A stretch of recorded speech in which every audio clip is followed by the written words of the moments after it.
to ever come together around a common purpose. They said, as though it seems heaven sent, we ain't ready to have a black president. As though it seems heaven sent, we ain't ready to have a black president. Yes, we can change the world.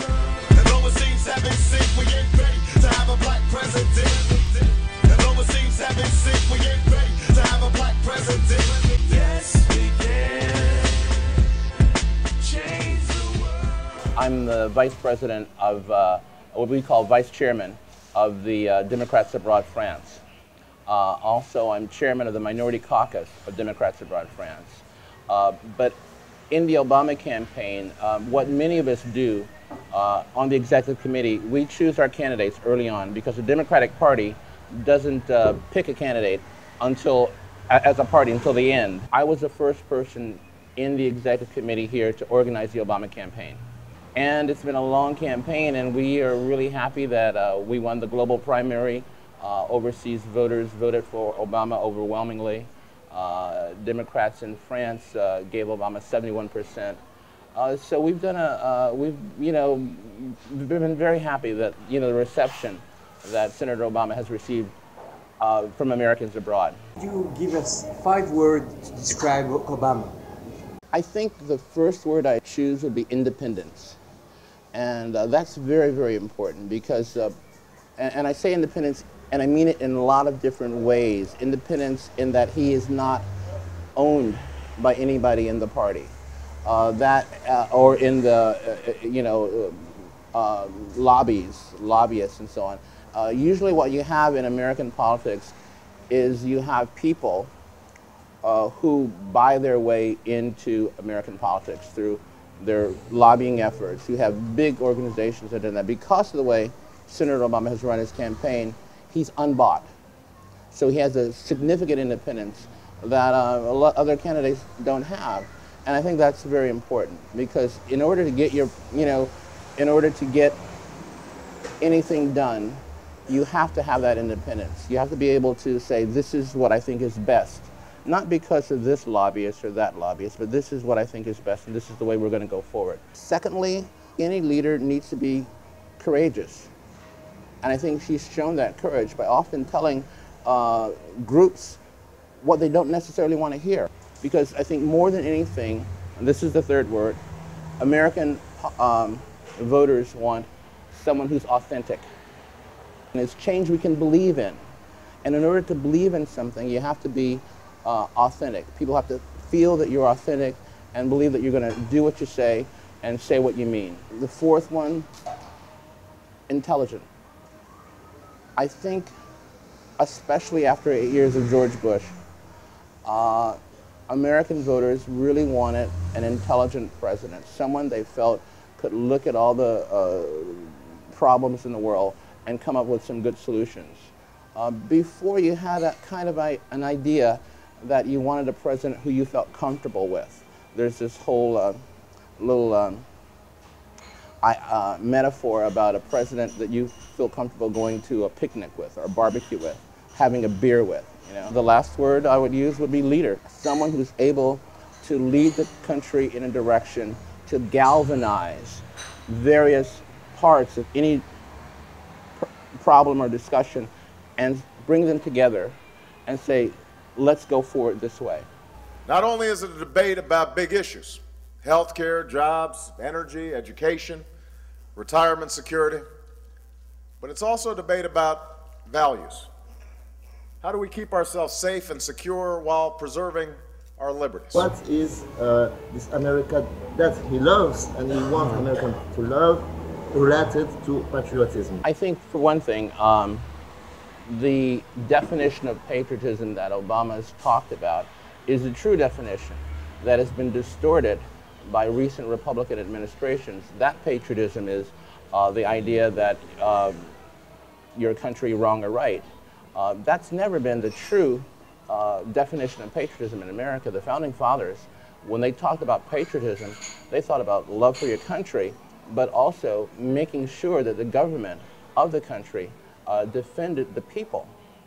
And when the government of the country didn't defend the people, that government, according to the Founding Fathers, was to be dissolved. So that is true patriotism.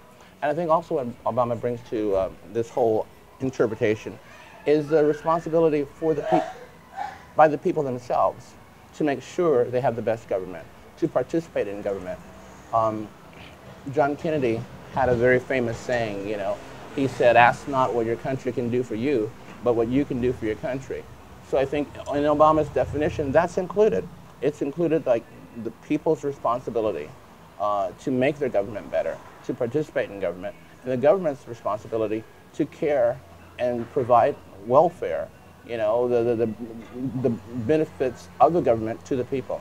So I think, you know, it's not that it's a new definition, it's getting back to the original definition. For me, as for most Americans, patriotism starts as a gut instinct, a loyalty and love for country that's rooted in some of my earliest memories. What, in 2 words, will be this change for the world? What do you think that the foreign policy of United States will have a change? Will change or will be different?